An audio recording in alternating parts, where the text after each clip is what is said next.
In the dark silence of space, the research station Orion 9 floated above a lonely planet.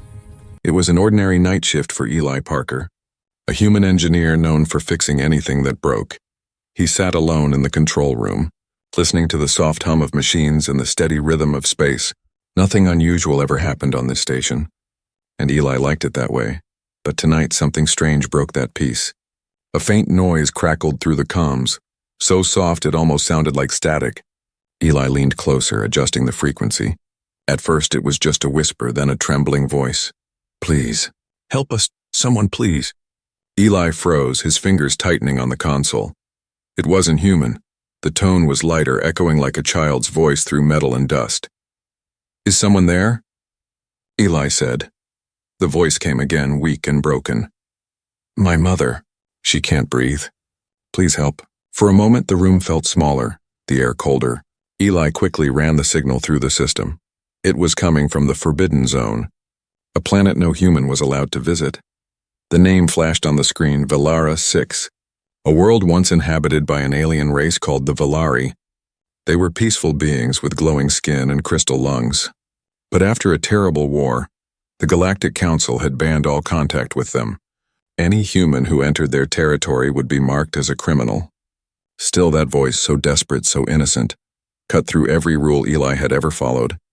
He tried contacting command, but the response was cold and robotic. "Signal interference detected. Unauthorized zone." "Do not respond." Eli stared at the screen, the static still whispering the child's cry. He whispered to himself, "If that's real, if someone's really out there." He opened the station's archive and searched for records about Velara 6. It was a world covered in glowing forests and silver rivers. Its air was deadly to humans, filled with toxic mist. But the Velari had evolved lungs that could breathe light itself. The report said most of them were gone, wiped out or fled after the war, so who was this child? And how did she survive? The signal grew weaker, the voice now almost fading. "Please. She's dying." The light. It's fading. Eli's heart pounded. He didn't know why, but he couldn't just ignore it. Maybe it reminded him of his sister, the one he lost years ago in a mining accident.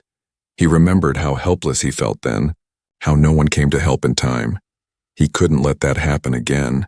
He stood up, grabbed his helmet, and rushed to the docking bay. The automated system beeped a warning. Unauthorized launch detected. Eli didn't care. He jumped into a small shuttle, started the engines, and locked the coordinates to Velara 6 through the window. The planet looked like a giant blue crystal glowing in the dark. It was beautiful and deadly as the shuttle entered the planet's orbit. Static storm waves hit the hull, shaking the craft. Eli gritted his teeth, adjusting the controls. Lightning-like energy danced across the glass, turning the world outside into flashes of silver and white. Then, through the storm, he caught a glimpse, a small beacon light flickering deep in the forest below. It was faint, but it matched the child's signal. He took a deep breath. "Hang on, little one." "I'm coming," he whispered. He didn't know what waited for him down there. Could be an ambush, or a trap set by scavengers who used fake distress calls. But something in that voice felt real, too real to be fake. The shuttle broke through the clouds and landed roughly among glowing blue trees. Eli stepped out carefully, his suit hissing as it filtered the toxic air. The ground shimmered beneath his boots, covered with strange light moss that pulsed like a heartbeat. Every sound echoed in the distance, soft whispers, moving shadows. He turned on his scanner, following the last pulse of the child's signal. It led deeper into the forest, toward a cave that glowed like a dying star. Eli's flashlight caught movement, a small figure trembling, hiding behind a rock. Her skin shimmered faintly like glass catching moonlight. Her eyes were wide and full of tears. "Are you the one who called?" Eli asked softly. She nodded, barely able to speak. "My mother, she's dying. Please help her." Eli followed her into the cave. Inside, an older alien woman lay on the ground, her chest rising weakly, her lungs glowing faintly but dimming with every breath. It was like watching a candle flicker before going out. Eli knelt beside her, his scanner flashing red. Her lungs were collapsing. Whatever light she breathed was almost gone. The child clutched his arm, her voice shaking. "You can fix things, right? You can save her?" Eli looked at her, then at his scanner. His voice was quiet but full of determination. "I'll try," he said. He didn't know how. or if it was even possible, but one thing was clear. He couldn't turn back now. Outside, the storm raged louder, and the galactic patrols scanned for any illegal landings. Eli didn't care about the law anymore. He had heard the cry for help, and for the first time in his life, he chose to answer it. The air outside the cave shimmered with blue mist. Glowing faintly like liquid light, Eli Parker stood at the entrance, his visor fogging from the strange energy in the air. Every breath inside his suit felt heavy, and the warning lights on his helmet kept flashing. This was not a place for humans. It was quiet, too quiet, except for the faint hum that seemed to come from the planet itself. Behind him, the little alien girl clung to a rock, watching him with wide, frightened eyes. Her name was Lyra, and she looked no older than 7 in human years. Her skin sparkled like frost under the cave light, and her voice was soft. "Please help my mother," she whispered. Eli turned and looked inside the cave again. The alien woman lay on the glowing ground, her chest rising and falling weakly. Every breath she took made her lungs flicker with dim light. Like a candle fighting to stay alive, Eli's mind raced. He had seen thousands of machines in his life. Broken engines, melted wires, failed systems. But this was something else. This was life itself breaking apart. He scanned her body, his small tablet flickering with alien readings. "Her lungs are collapsing," he murmured. "They use some kind of light energy to breathe." Lyra's eyes filled with tears. "Can you fix her?" Eli hesitated, his heart heavy. "I don't know," he said, "but I'll try." He opened his toolkit, spreading out small devices and glowing tools on the cave floor. Every second counted, but the alien biology was so different. Her veins glowed faintly like crystal threads, and her heart pulsed with soft light instead of blood. The human scanner could barely read it. Eli had to think fast. He remembered his training, his old projects on oxygen converters, and an experimental device for breathing in harsh environments. Maybe he could modify that. Maybe he could give her a chance. While he worked, Lyra knelt beside her mother, holding her glowing hand, whispering something in her language. It sounded like a lullaby, sad and beautiful. Eli looked up for a moment, and in that quiet hum of alien song, something inside him changed. He wasn't just fixing a machine anymore. He was fighting to keep light itself alive. Outside, the storm thickened. Electric winds howled across the glowing forest, bending trees that shimmered like glass far above the clouds. The galactic patrol ships drifted silently. Their sensors searching inside the cave. Eli worked faster. He connected wires, adjusted circuits, and tried to balance energy levels. But the readings kept failing. His suit AI warned him, radiation level rising, oxygen below safe range. He ignored it. Lyra looked at him, worried. "You'll die if you stay too long." Eli gave a small smile. "Then I'd better work faster." Hours passed in silence, only broken by the hum of tools and the sound of the mother's fading breath. Eli used parts from his oxygen system to power the device. He built a small energy core, glowing softly, trying to mimic the alien light pattern. But the more he worked, the more the planet seemed to fight him. Strange energy waves passed through the cave walls, and his scanner flickered with warnings he couldn't read. He could feel the weight of every choice pressing on his shoulders. When he finally paused, he saw the light in the mother's chest almost gone. Lyra shook her, crying, "No, please. Stay." Eli gritted his teeth. "No, no, not yet." He injected a final surge of power into the prototype lungs, hoping it would work. But the device sparked, sending blue light scattering across the cave. The mother gasped once, then went still. Lyra screamed, and the light inside her eyes burst into tears that glowed as they fell to the ground. Eli's heart broke at the sight. He fell to his knees, whispering, "I'm sorry. I was too late." But then, something strange happened. The glowing tears hit the broken device, and the lights began to flicker again. The energy readings jumped suddenly, as if the tears held some kind of living power. Eli stared in disbelief. What is this?" he whispered. Lyra didn't understand. She only cried harder, but her tears shone even brighter now. The light began to flow into the device, pulsing like a heartbeat. The readings changed from red to green, and the faintest spark of light appeared in the mother's chest again. Eli quickly adjusted the circuits, stabilizing the energy flow. The artificial lungs hummed to life. Glowing brighter and brighter, he connected them carefully. And slowly, so slowly, the mother breathed again, Her crystal veins lit up one by one. Lyra gasped, her voice trembling. "She's alive?" Eli exhaled shakily, his body weak. "Yes," he whispered. "She's alive," but before he could rest, the sound of engines echoed in the distance. He looked outside the cave and saw blue lights moving across the sky. Galactic patrols. They were close if they found him here. Everything would end. Lyra looked at him with fear. "They'll kill you if they find you." Eli tightened his helmet and whispered, "Then we better hide," as the storm raged on, and the patrol lights cut through the glowing trees. Eli covered the cave entrance with debris and shadows. Inside, the faint sound of the alien mother's breathing mixed with the storm. Eli sat beside her, exhausted but relieved. He didn't know what tomorrow would bring, but tonight, a human had broken the law and saved a life. The storm outside the cave finally began to fade, leaving behind a strange quiet. The sky glowed with threads of blue lightning twisting far above the glowing trees. Inside the cave, Eli Parker sat beside the alien woman, watching her shallow breaths. The artificial lungs he had built flickered weakly, their light unstable but alive. Each breath the mother took sounded like the wind whispering through glass.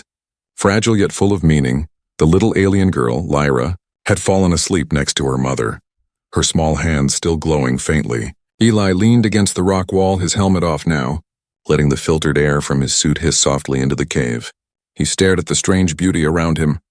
The cave walls pulsed with living light, like veins of stars trapped inside the stone. He had never seen anything like it, and yet, all he could think about was survival. His oxygen supply was running low, his food pack nearly empty, and his communication system destroyed by the storm. He was completely cut off from the human station, stranded on a world forbidden by galactic law. But when he looked at the mother and child, he knew he couldn't leave. They needed him, and deep inside, he knew he needed them too. The next morning, if you could call it that on this strange planet, Eli began to work again. The mother's breathing had stabilized, but the artificial lungs wouldn't last long. They were overheating from the strange energy inside her body.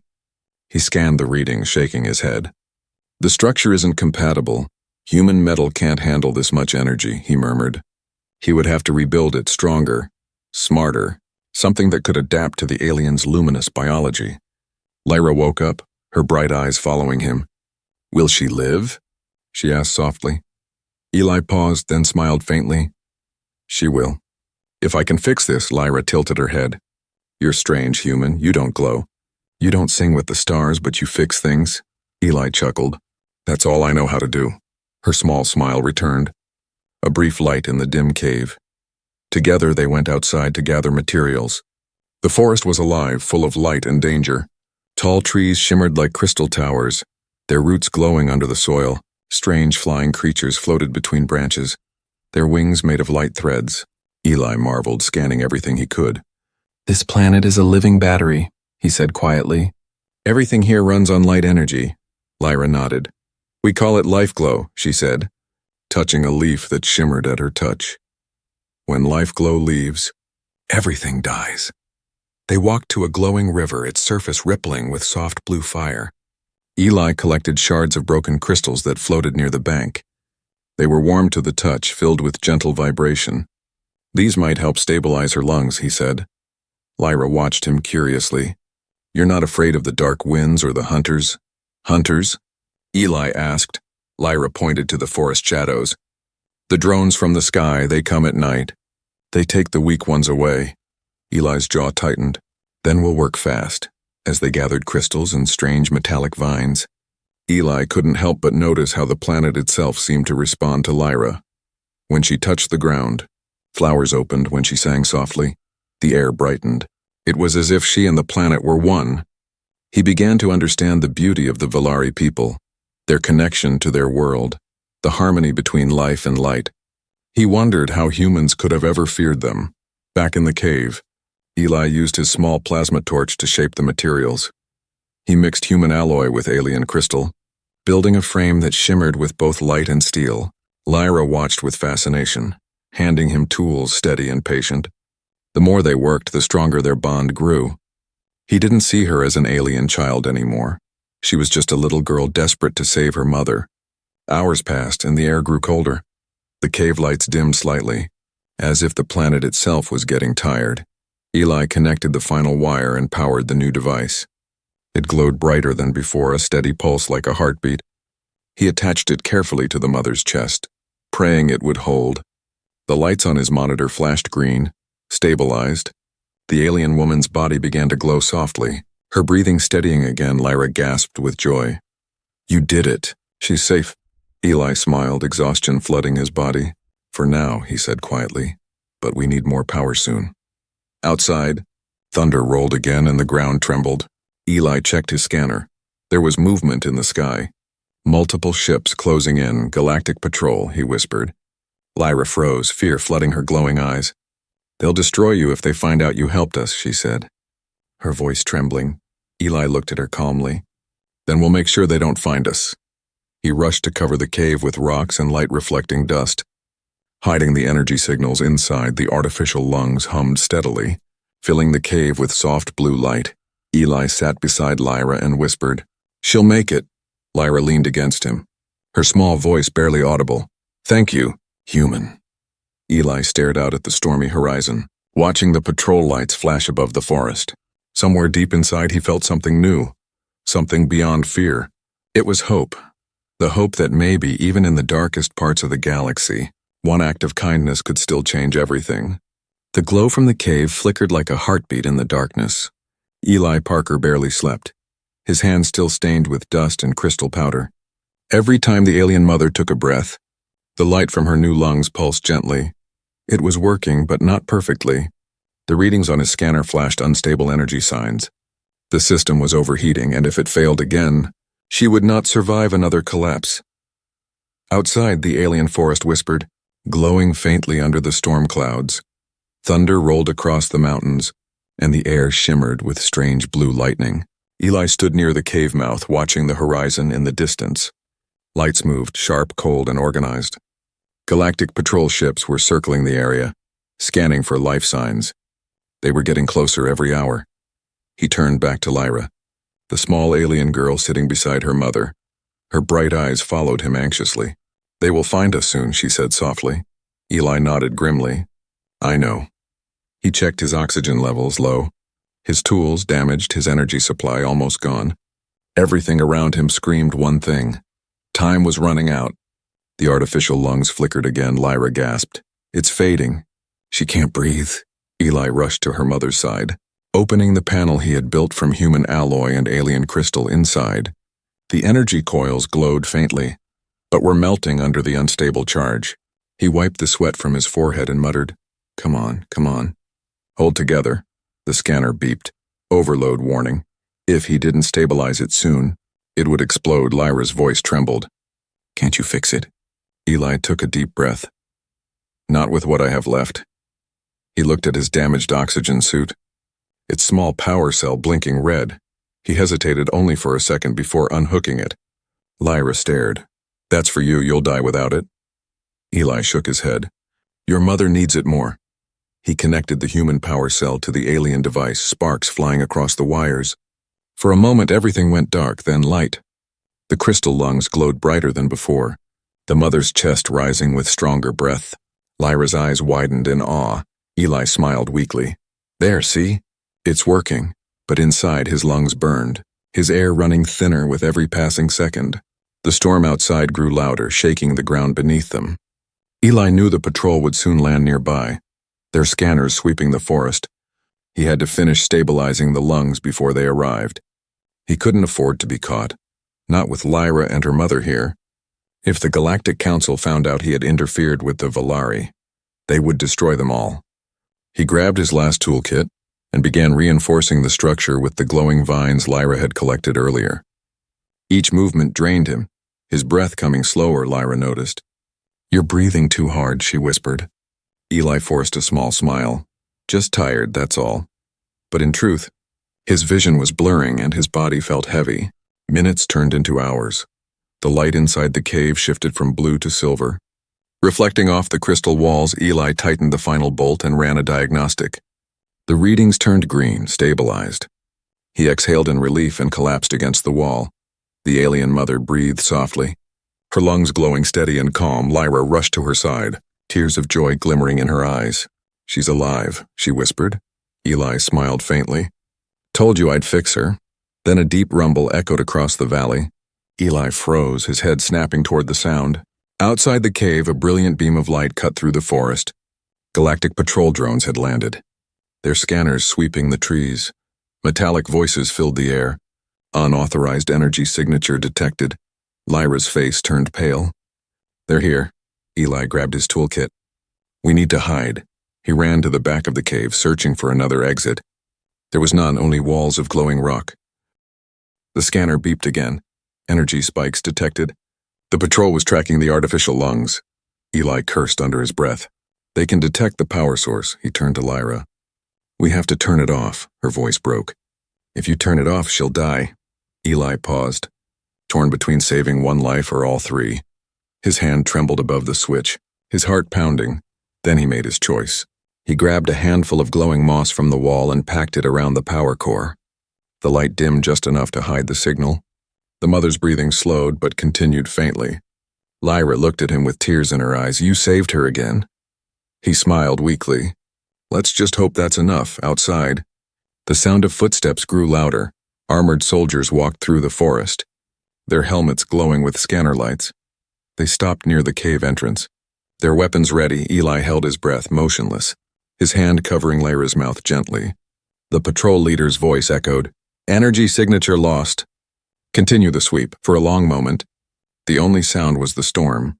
Then slowly the patrol turned away. Disappearing into the mist, Eli exhaled, his body trembling. He had never been so close to death, and yet something inside him burned brighter than fear. He looked at Lyra and her mother, both alive, both safe for now. He whispered softly, "We're not done yet, but we're still here." Outside, the first rays of light broke through the clouds, casting golden beams across the glowing forest. For a moment, it looked like the world itself was breathing again, and deep in that forbidden zone, a human and two aliens had just changed the balance of destiny. The storm finally passed, leaving the forest glowing under the strange silver sky. Every leaf shimmered like it was made of glass. Every shadow pulsed softly with blue light. Inside the hidden cave, Eli Parker sat beside the alien mother.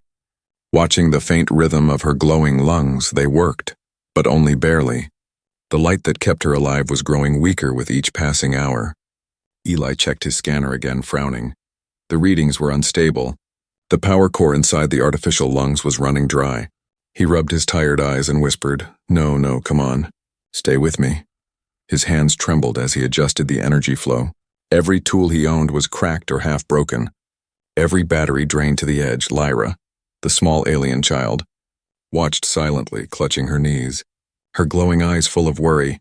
"Is she going to die again?" she asked in a soft, trembling voice. Eli looked at her, and though he wanted to promise her safety, he couldn't lie. "I don't know," he said gently, "but I'll try one more time."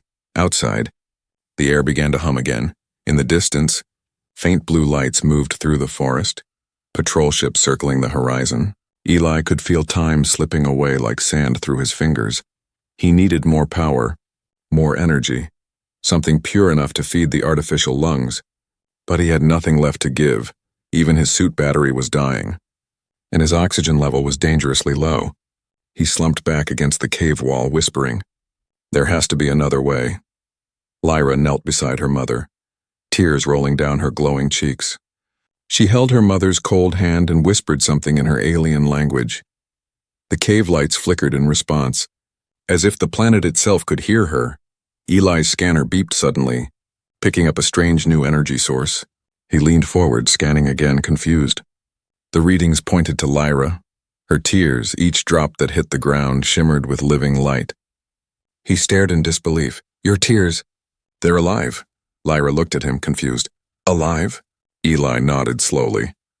"They hold the same energy your mother's lungs need." He picked up a glowing tear with a small energy cell.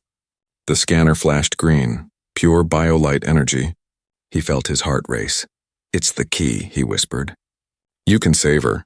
Lyra's eyes widened, and without hesitation she let her tears fall freely, each drop glowing brighter, filling the cave with soft waves of silver-blue light. Eli worked quickly, connecting small crystal tubes to collect the energy. He could barely breathe, but his hands moved with desperate precision. The air shimmered as he infused the light into the artificial lungs.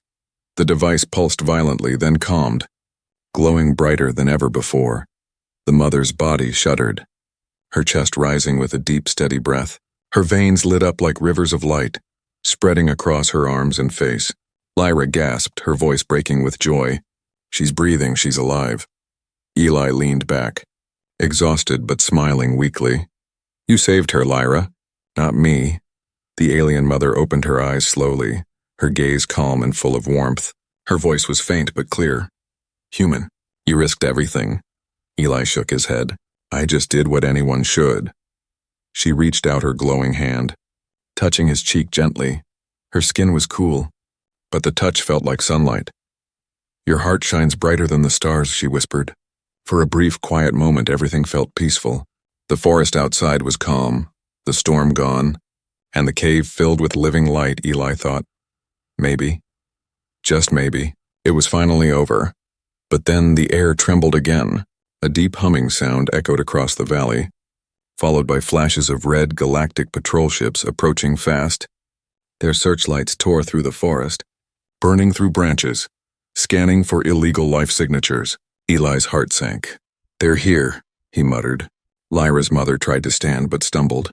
Still weak, Eli helped her back down. "You need to rest," he said. She shook her head. "They will destroy us. If they find you helped." Eli looked toward the cave entrance, his eyes narrowing. "Then I'll distract them," he said quietly. Lyra's eyes widened. "No, they'll kill you." He smiled faintly. "Maybe, but you two deserve to live." He grabbed his damaged helmet and turned on the emergency beacon inside. The signal would attract the patrol to his location. He looked back at them. "Stay hidden. Don't make a sound." Lyra started to cry again, glowing tears rolling down her cheeks. Eli gave a small grin. "Save those. We might need more someday." Then he stepped outside into the storm of light. The patrol ships hovered above, robotic voices booming through the air. "Unidentified human detected. Surrender immediately." Eli raised his hands, his heart pounding behind him. The cave shimmered softly, hidden under layers of reflective crystal dust. He knew they couldn't see the aliens, but one wrong move could expose them. A patrol drone landed in front of him, scanning his body. "Human identity confirmed, Eli Parker. Research Station Orion 9. The machine's voice was cold. "You are in violation of galactic law. Contact with Valari lifeforms is forbidden." Eli met the drone's glowing red eye and said calmly, "Then I'm guilty." For a moment, everything was silent, only the wind moving through glowing trees. Then the drone's scanners flickered as it detected the strange energy residue from the cave. Eli's heart stopped. He whispered, "No, not now." But before the patrol could react, a massive surge of light burst from the forest behind him. The energy from the alien mother's lungs had stabilized, and now it spread outward. A wave of pure light rolled through the air, blinding the patrols for a moment. When the glow faded, Eli was gone from their sensors. The forest shimmered with living light once more, hiding the human who had saved it. Deep in the cave, Lyra clutched her mother's hand, whispering, "He's still out there." And far beyond the trees, Eli looked up at the alien sky. Bruised, breathless, but smiling, he had broken the law, but he had given life back to a dying world. And somewhere inside him, he knew this was only the beginning. The forest was still glowing when the first light of dawn reached the valley. Mist hung low, shimmering like tiny stars over the ground. Eli Parker stood quietly among the glowing trees. His helmet cracked, his suit torn, his oxygen nearly gone. He had survived the patrol search, but barely. His lungs burned with every breath, and his legs felt heavier with each step. Yet he didn't stop. Somewhere behind him, hidden deep in the cave, Lyra and her mother were alive. That was all that mattered. He made his way toward the clearing where his small shuttle had crashed days ago. Its hull was dented and half buried in crystal vines. Eli climbed inside, hoping to repair the signal array and call for help. But as soon as he powered the console, a red light flashed across the screen. Incoming transmission. The voice that came through was cold, official and unmistakably human. "Engineer Eli Parker, you are ordered to surrender immediately. Your actions have violated Galactic Law Section 49. Contact with restricted species." Eli froze. His throat dry, he had known this moment would come, but not so soon. He looked up at the sky where faint trails of galactic ships moved like silent shadows. He pressed the comm switch, his voice steady but tired. I did what I had to do. There was a child, a mother. They were dying. The voice on the other side didn't hesitate. Human compassion is not above the law. You will be taken for trial. Eli's hand tightened into a fist. He looked through the cracked window at the glowing forest around him. How could they not see what he had seen? How could they call life itself illegal? He turned off the transmitter, his voice breaking softly. Then I'll face the law, but I won't regret saving them. Moments later, a bright beam of light cut through the trees. The ground shook as a galactic enforcement vessel landed nearby. Armored officers stepped out, their metallic suits reflecting the glow of the alien forest. They surrounded him, weapons ready. Eli raised his hands, too weak to resist. One of the officers approached, scanning his body. Human confirmed, no weapons detected. Another officer stepped forward, his armor marked with gold stripes, Commander Jareth. He studied Eli silently, his expression unreadable behind the glass of his helmet. Finally he spoke. You broke the first contact law. Do you understand what that means? Eli nodded.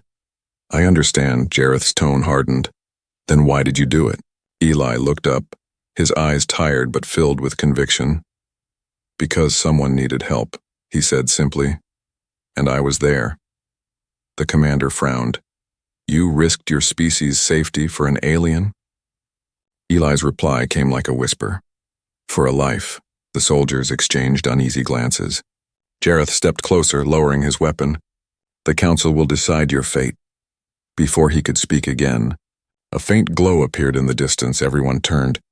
And there, walking slowly through the mist, was Lyra's mother. Her body shimmered with light, her lungs glowing like twin stars inside her chest. Each step she took left trails of luminous dust in the air. The soldiers raised their weapons, but Jareth lifted his hand, stopping them. The alien woman spoke softly, her voice echoing through the forest.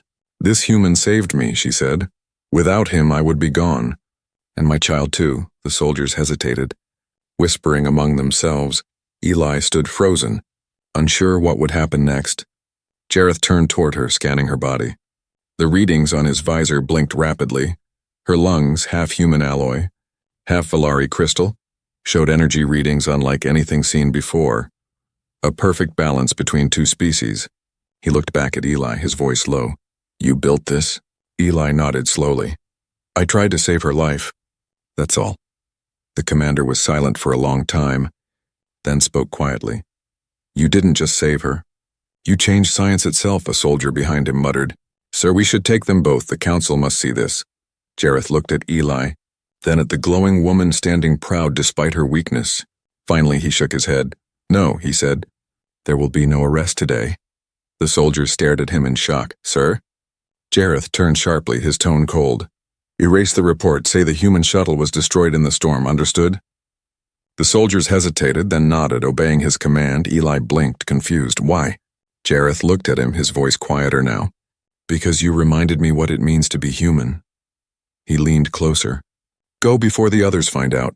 Without waiting for thanks, the commander turned away, leading his troops back to their ship. Moments later, the galactic vessel rose into the sky and vanished into the clouds.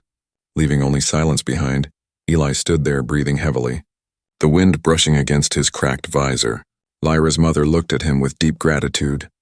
The galaxy may not forgive you, she said softly, but we will never forget. From behind her, Lyra appeared, running to him, her small arms wrapping around his waist. Eli knelt down, his tired smile returning. Stay safe, little one, he whispered, and take care of her. Lyra's glowing eyes filled with tears. Will I see you again? Eli hesitated, then looked up at the rising dawn. Maybe, he said gently, if the stars allow it. The morning light bathed the forest in gold, and as the alien mother and child disappeared back into the glowing trees, Eli stood alone, a man who had broken the law, but in doing so had proved that sometimes the right thing to do was also the most dangerous. The stars above shimmered like diamonds scattered across black velvet. The storm had long passed, and the forest of Villara 6 glowed peacefully once again. For the first time in centuries, the light on that forbidden world felt alive, and far above it, in orbit, a single human shuttle drifted in silence. Inside sat Eli Parker staring out the window, his reflection faint against the endless dark. He had escaped capture with Commander Jareth's secret help. His oxygen was low, his systems weak, but his heart was steady. He didn't know if he would ever make it back to Orion 9, but somehow that didn't matter anymore. He had seen something worth dying for. A mother and child reborn from light, and a galaxy that might one day learn to care again. Below him, Valara 6 shimmered like a living jewel. Eli pressed his hand against the window, whispering softly, "Stay safe, little one." He thought of Lyra, her glowing eyes, her courage, her small hands clutching his arm when she was afraid. She had reminded him that even across galaxies, compassion spoke the same language. The shuttle drifted for hours, until finally a signal reached him. It was weak but human. "Orion 9, command to unidentified shuttle. Respond." Eli smiled faintly and activated the comm. "This is Engineer Eli Parker, reporting in." The voice on the other side gasped. "Eli, you're alive? You've been missing for 7 days," he chuckled softly. "Yeah, I noticed." Then his tone grew serious. "I have something to report. Something that might change everything." When his shuttle finally docked, the entire station buzzed with whispers. People stared at him like he was a ghost. He was escorted straight to a secure chamber, where high-ranking officials from the Galactic Council were waiting. Cold faces, polished uniforms, and sharp eyes that judged every move he made. One of them spoke. "Eli Parker, you are charged with breaking the First Contact Law, a crime punishable by exile or death." Eli stood tall, his voice calm. "Then let me speak before you judge me." He took a deep breath and told them everything. About the dying alien child, the forbidden world, the storm, and the mother whose lungs he rebuilt. He showed them the data logs, the glowing energy readings, the scans, the hybrid technology that merged human steel and Valari crystal. The room fell silent. The officials exchanged uneasy glances. One of them muttered, "Impossible, that species was declared extinct." Eli's voice broke slightly as he said, "They're alive and they breathe light."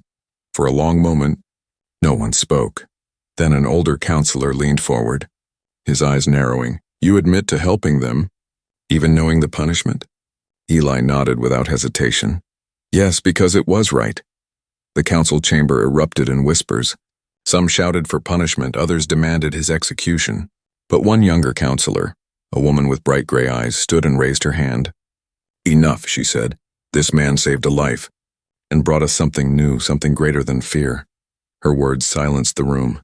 She continued, her voice strong and clear. "For centuries we've hidden behind laws to protect ourselves. But maybe we've protected the wrong things." She looked at Eli. "What you built, what you did, it's proof that life can survive together, not apart." Eli lowered his head humbly. "I only did what any human should." The woman smiled faintly. "And that's exactly why this council must change." Days passed and debates spread across the galaxy. News networks broadcast his story. The human who saved a Valari. Some called him a hero, others a criminal. But across countless worlds, people watched the footage of Lyra and her mother breathing again under the alien sky, and slowly hearts began to shift. Weeks later, the council gathered once more for a final decision. The chamber was filled with delegates from every major species. When the head counselor stood, his voice carried across the galaxy. "Today we recognize that life in any form has the right to be saved. The First Contact Law is hereby amended, thanks to the actions of one human." He paused, his voice echoing with history. "This shall be known as the Parker Amendment." Eli stood silently as the words sank in. He wasn't seeking glory, but hearing them speak his name felt surreal. He looked up at the massive display above the chamber.